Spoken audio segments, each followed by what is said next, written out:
welcome superfans to the second episode of the Shuster Herald. I'm your host, Sam Rizzo. I'm your co-host, Adam Basciano. And today on the show, we'll be looking at the first episode of the Superboy TV series, titled The Jewel of Techacal. Then we'll be looking at Superboy number 1, the tie-in comic that went along with the TV show back in the 90s. And then we'll give you a wrap-up on any Man of Steel news that has happened over this past week. So let's look at Superboy, the first episode from the live-action show, titled The Jewel of Techacal. Basically, the episode centered around Lana's father coming to Shuster, her father being a world-renowned archaeologist, and he's just uncovered some Mayan artifacts from this land called Techacal, and he comes to Shuster to exhibit them in one of the Shuster halls there, exhibit halls, and one of the artifacts is cursed, and it just wreaks havoc with Lana's relationship with her father, Superboy, and even Professor Lang himself. So what did you think of the episode? Well, I found it very interesting, Sam, in the fact that unlike most Superman TV-related incarnations, this series started in this episode with everybody else around, the main characters aside from Superboy, already having a pre-existing knowledge of Superboy, I guess you want to say. He's already there. Yeah, there's no origin here, like I said, which was pretty much standard for every television incarnation of Superboy, every television incarnation of Superman previous to this. So that was kind of interesting in that, it had never been done before back then and in hindsight nowadays, which was very interesting. I thought that the pilot episode, if you want to even call it that, I know you have more information on that and you'll get to that in a bit, but in this pilot episode, what I think they did well was sort of establish the main characters and their relationships to one another. So that was really strong. What did you think of John Haymes Newton's portrayal of Clark and Superboy? I thought he was really reminiscent of George Reeves.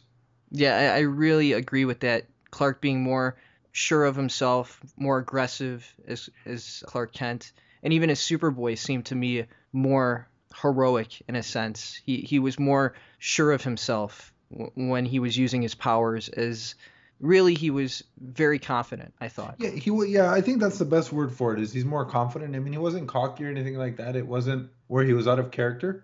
It was just more confident, right? It was sort of like I'm going to say it was a mix of, in terms of Clark Kent, it was a mix of George Reeves and Dean Cain, but skewing slightly more to George Reeves. He wasn't as sort of quote-unquote cool as Cain's version in this first episode.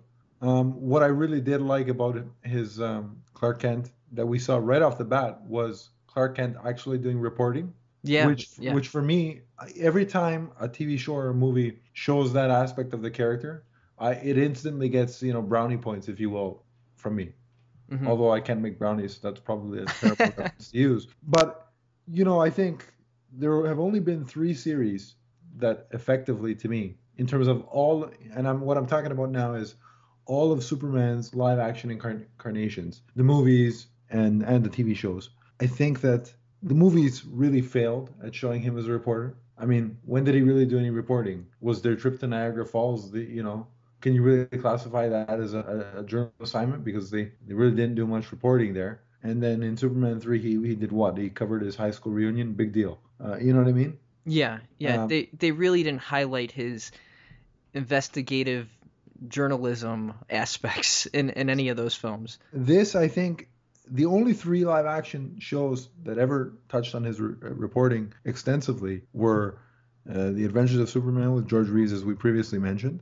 Lois and Clark, obviously, because it was geared more towards the Lois and Clark dynamic. And now what I'm finding out is, by revisiting this first season, is Superboy. And I would say that at least from the episodes that I've seen up until now, that I've rewatched up until now, I would say it doesn't do as much reporting as Lois and Clark did, but it focuses more time on Clark being a reporter than the Adventures of Superman did, slightly more time than they did. So I really love that aspect of it. But John Haymes Newton, I think, like I said, and what really sort of hit me over the head with the George Reeves sort of likeness was the end of the episode, where he looks into the camera and he does that wink at the camera. I was going to bring that up. It reminded me of the George Reeves TV series, and it reminded me of the 1960s Filmations, where at the end of each episode, either it being Superboy Crypto, or even Superman, they would always wink at the camera and they play that little line of music to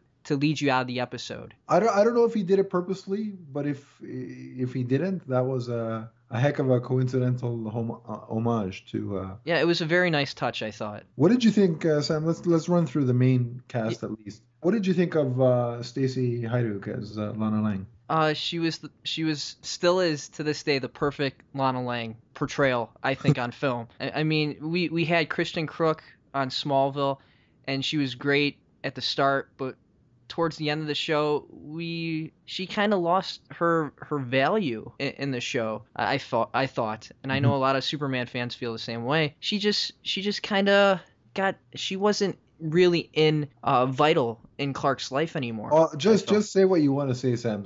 Screw the. Yeah, I don't want to be put. She got bitchy. That's what she got. She did. She just got too clingy, and every other episode was her and Clark up in the loft with them saying, I love you, you love me, why can't we be together? And then at the end, her being infected with kryptonite, thank you and goodbye. That was it. That's how I felt.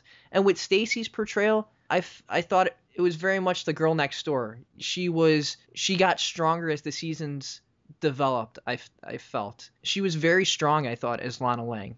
She wasn't always the victim. Like I said, I just felt she just got stronger and more confident as the series went along.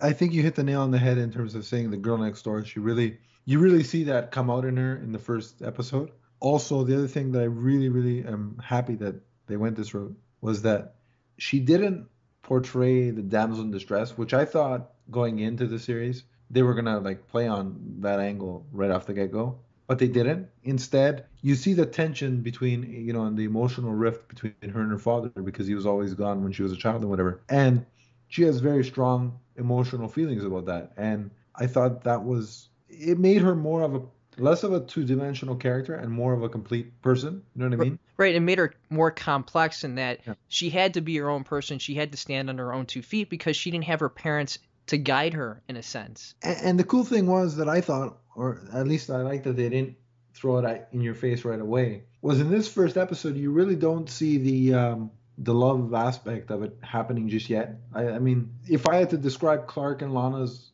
relationship based solely on the first episode, I would just say they're almost like best friends. Yeah. At this point.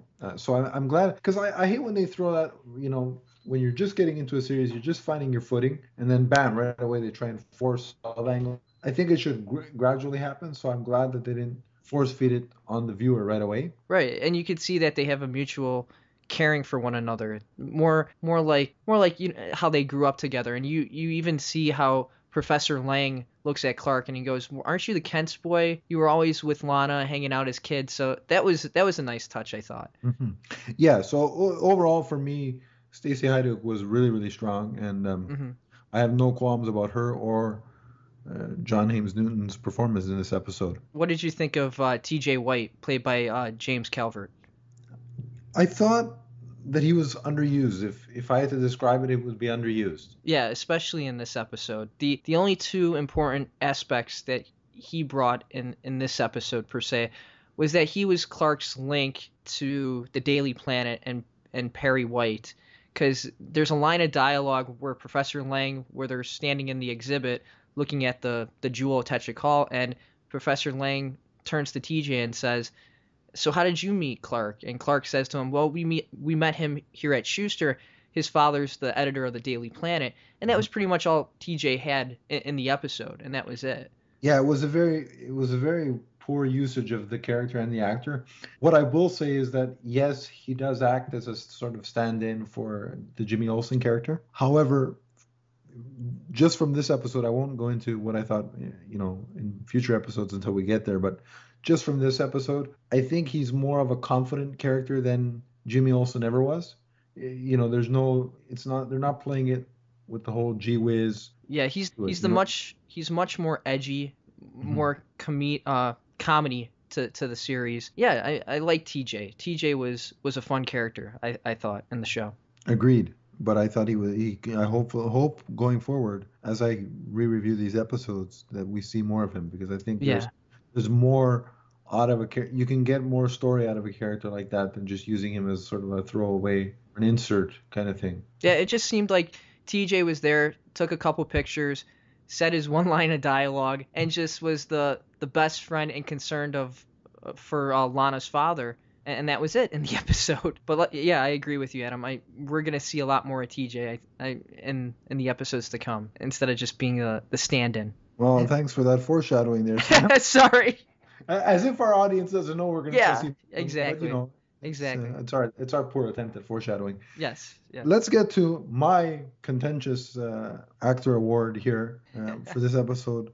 I'll let you start. What did you think of Scott Wells as Lex Luthor? Wow, Adam. All I gotta say is this guy by far was probably one of the worst actors in the episode or in the series, because it just felt like when he would deliver his dialogue, there was no authenticity to it. It wasn't organic really when he'd say a line of dialogue. It felt like he was reading from a cue card, basically. And I hate to say it, but it was just like, has this guy ever had any acting classes? That's what it felt like.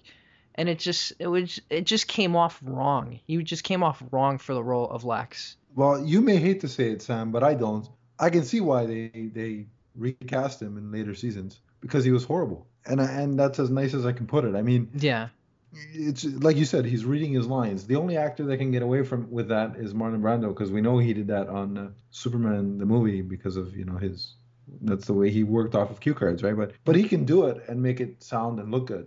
This guy is just, I mean, it's like there's no emotion, there is nothing, there's no passion. You know what I mean? When you're whatever job you're doing, whatever it is, whether it's podcasting or acting or a garbage man or whatever your job. No, I'm not being in jest. I'm saying whatever your job is, you have to throw a little passion into it. Yeah, he just seemed to lack. Yeah, he just seemed to lack emotion when he was acting. It just felt real, like a cardboard cutout of Lex Luthor. Here, stand here, say some lines, and that's it. Yeah, it's almost like he's like, give me the paper, and once I read these, give me my check, and I'll be on my way. I don't think he was really, like, at least from watching his acting, and this is all I can judge off of. Mm-hmm. I don't think he really cared much about what he was doing. I don't think so. From what I can see, but I usually don't judge anything off of one sampling of it. But in this case, I'll make an exception, and I'm going to call it right here. Scott Wells is possibly the worst, never mind possibly, he is the worst actor to ever portray Lex Luthor, hands down. I have to agree. I do. So what were some things in this first episode that you liked? Well, I'll tell you what I really liked. Like I said, the way they sort of showed us the character relationships and delved really into that quite a bit.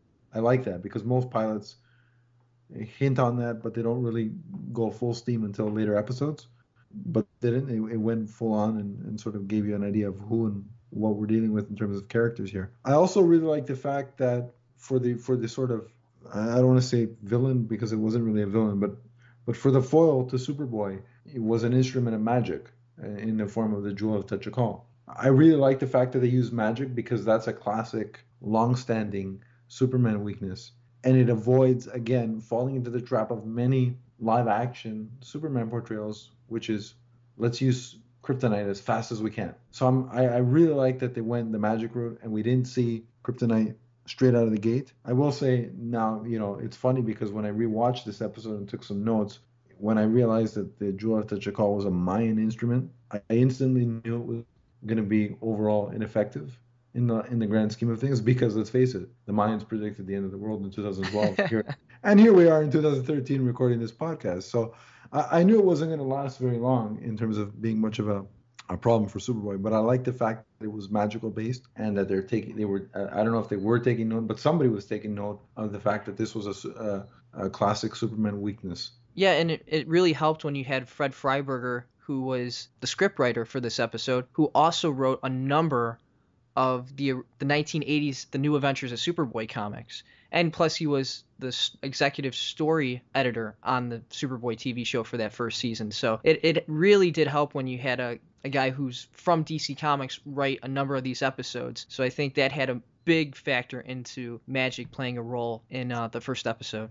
I also really like Sam, and I don't know if this is just me or what, but I really like the Superman. I'm gonna do this every once in a while on this podcast. I'm gonna accidentally say Superman, but I really like Superboy's takeoff, like flight takeoff. It was very smooth, very graceful, and I thought for a television show on that budget, I thought it was almost, at least the takeoff was very seamless and very believable. Yeah, they used the same crew that flew Christopher Reeves in the movies on Superboy. So his takeoffs and his John's landings were great, I thought, and he sold it really, really well. Is there anything else that you liked, Sam, that I didn't mention or that you want to make special mention of? No, not really. I think we hit everything that I liked and you liked from that first episode.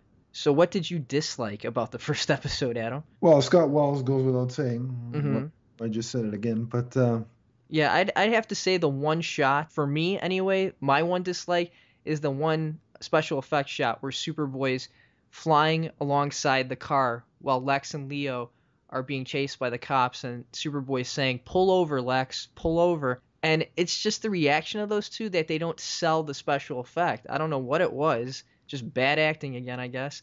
But it just, they didn't sell it, and the whole sequence seemed really, really bad. Here's my biggest dislike, Sam, of the episode, and the fact that is that whenever you're dealing with a Superman adaptation in live action, every incarnation has had a Superman, what I like to call the Superman wow moment, which is, when you're sitting there and you're watching, you're like, wow, it's Superman, or in this case, Superboy. There isn't really one of those moments in this quote unquote pilot episode, because his big hurrah moment is basically the landing gear on Lana's father's plane gets stuck, and basically what you have Superman do is fly beside the plane and basically pull down the landing gear. And that was it. And it was just, like, it was the most casual thing I've ever seen, like a flick of, almost like a flick of the wrist. Okay, here you go, you're safe and sound. It was just anticlimactic, I guess. I don't know if that's the right word, but yeah, there was no suspense to it, really. Well, we know he's gonna pull the landing gear, like also, obviously Superboy, he's gonna do that. But I just felt that, and I understand they had budgetary constraints, but even still, you could have come up with something better, or not necessarily in that scene, but something grander, something more, a little bit more exciting, a little bit more. Yeah, put the audience on the edge of their seat a little bit. Well, something more worthy of the character. And then he pulls the car of that little body of water. Like, really, we don't know that he can pull a car. I mean, especially, and here's the problem I have with it. And again, I take budget into consideration, obviously, but when you've got, a lot of the people that worked on the movies on this crew, we've seen him catch Lois in a helicopter. We've seen him fight the three Stooges from Krypton. We've seen, well, let's forget about 3 and 4, but we've seen those two things. And so the audience, I think, has a preconceived idea of to expect something big, and we just didn't get it here. And I understand, yes, budget's an issue, but I think when you have the Adventures of Superman way back in 1940 or 50, whatever, pulling off some wow moments considering their budget, I think they could have done a little better here with the episode. Was there anything else you want to talk about episode 1 of the TV series, or do you want to? I suggest we do, Sam, is let's give our rating of the episode, and then once we give our rating, we'll take a quick break, and when we come back, we'll get into our next segment. All right, sounds good. So, What would you rate it, Sam? Out of 5, I think I'd rate it probably like a 3. 3 out of 5. Yeah, I would agree with that rating. I'm going to give it a 3 out of 5 as well. I mean, I liked how it was a very unconventional open for a TV show, that you have all your main characters already pre-existing and their interactions are so organic and authentic that you could jump right into the action. I love John's portrayal. I love Stacy's portrayal of their characters. But I agree with you, Adam. There was a lack of a heroic moment in the episode. And it just seemed like Scott Wells' portrayal of Lex, it just kind of brought the episode down a little bit. And yeah, so I'm taking 2 points off for those two same reasons right there. So it's a 3 out of 5 for me as well. So Sam, let's take our break now, and we'll be right back with segment number 2. So we'll catch you guys on the flip side of this break. This is Lana. Don't go away. We're going to be right back. Welcome back to the Shuster Herald, and we will be looking at Superboy issue number 1 from the tie-in comic from February 1990. And the title of the first episode, appropriately, is The Superboy. this issue centers around, well, kind of fills in the gap for what was left from the first season in Clark and Lana's departure from high school life into college life at Shuster University in Florida. Basically, the book picks up with them just arriving at Shuster and goes from there. So what did you think of the first comic? Well, I like the book a lot, Sam, and I'll tell you what, I'm going to go out on a limb here and say it's probably the best piece of Superboy-related comic work that I've read in quite some time. Yeah, I really liked it going back and reading the first tie-in, and that it really acted as the pilot to the TV show. I kind of wish that they filmed this as the pilot for the show. Yeah, because it gave us not an origin in the sense of, okay, Krypton and all that jazz, but it was a sort of origin style issue. It gives us a look at Lana and Clark, and this is what I really like quite a bit, is that it gives us a look at Lana and Clark before they arrive at Shuster. So we see them in Smallville, and we get a really good look at Clark's relationship, his close tie and his affection for the Kents, Ma and Pa Kent. There's a scene I know that you like, just talking off air about the him and his dad having a conversation on the porch. And with Jonathan telling Clark to go off to school, don't worry about being here at home at the farm, and go off and make us proud and be the man you're destined to be. And I really, like I talked about, I really enjoyed that scene because it really connects people with that whole notion of going off and becoming your own person. And being able to stand up on your own 2 feet and saying, I've done it. So I really liked that scene that Jonathan is telling him, go do what you got to do and make us proud. And that was great. And while we're on the subject of the Kents, one of the really interesting things is that we learn that in this incarnation, the supersuit is made by Martha Kent. It was really humorous when Clark opens the package when he gets into the dorm, and he's like, what are these, PJs? Yeah, it's pretty funny that he thought of them as pajamas. But then suddenly, later in the comic, when trouble arises, thinks, well, I'll put my pajamas on and go out and save the world. So it's funny that he thought pajamas were conducive to saving the world, but all right. That gives me a good idea. If ever the world is ending on a Saturday morning and I just wake up, I just get up and go, whatever. I won't feel too bad, because if Clark Kent thinks it's okay to do in pajamas, then so can I. But the other thing that I liked is that, what did you make of the meteor, the talking meteor, which was kind of interesting because it kind of reminded me of, was it Moses talking to the burning bush? Yeah, it was interesting. Like, am I reading the New Testament or is it? I'm not sure. Yeah, it was interesting how the meteor just kept consuming all the power from the county and from the university. And then when Superboy saves the day and throws the meteor into that body of water, that creature emerges. That was really interesting. Here's a hypothetical for you. When he was having a conversation with the meteor or whatever he was having a conversation with, and it basically comes out and says, you're not from around here, or something to that effect. It wasn't exactly, but that was the gist of it. Do you think whatever he was talking to, be it the meteor or however explanation, whatever you want to explain it as, do you think that entity was from Krypton as well? Is that a possibility? Or I think so. I think it's quite possible, because the thing says to him, you're not of this earth, and it makes Superboy ponder in his head, like, what do you mean I'm not of this earth? It was just really interesting that Superboy had no prior knowledge that he's from somewhere else up until this point. I mean, he's 18 years old. You think he would have questions when he started at 14 to bench press cars or something. I just thought it was really interesting that this alien has more insight into where he's from than himself. That's a good point, yeah. And the only other downside I thought to this issue was that Martha and Jonathan seemed to have more of an insight into Clark's destiny than Clark. With the whole suit and everything, and Martha saying, oh, you will know what to use that for. And Clark being humorous in that one panel in the comic, thinking it's PJs. I thought that was pretty funny. Yeah. But yeah, it was interesting that they had more of an insight into what Clark's ultimate destiny should be when they don't know where he's from, really. And I thought another thing I liked about the comic was that remember those Superman wow moments I was talking about in our earlier segment? Right. We get two of them here. We get him saving a car from going off a cliff. which was Pete Ross's car, because apparently Pete Ross in this incarnation also likes to street race, much like the Pete Ross who was high on stride gum in the Smallville television series. But so anyway, he saves the car from going off a cliff, and then later, of course, when he's battling a meteor, that's a pretty wow moment, if you ask me. My only downside to the comic, I mean, the art is great. By who's the artist, Sam? Ty Templeton and Jim Mooney worked on the Jim book. Mooney was the artist, and I think Ty Templeton did the inking. But the art was great. Don't get me wrong. It had at least in my opinion, a very Kurt Swan-esque look to it. I have two general problems here. One is the fact that while it looks great, Clark, who is Superboy in this incarnation, looks a lot more like Superman than Superboy.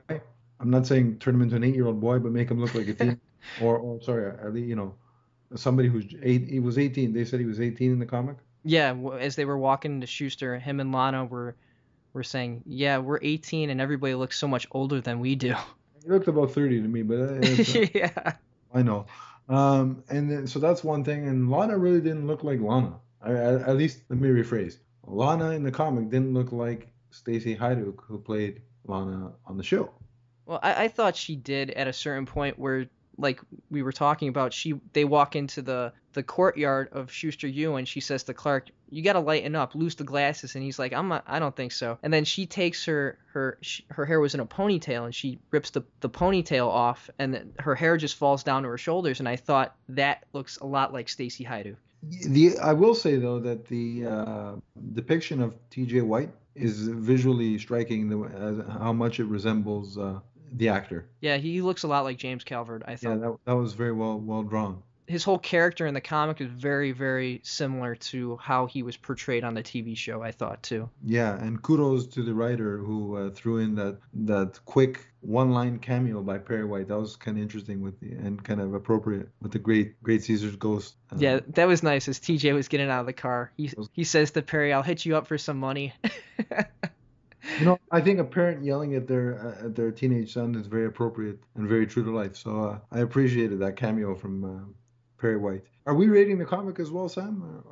Yeah, well, let's rate the comic. What would you give it out of 5? I'll be honest with you. I'll give it a 4 out of 5. Yeah, I would give it a 4 out of 5. I just kind of wish that they would have used this story as the template for the pilot. It would have been so much better, I thought.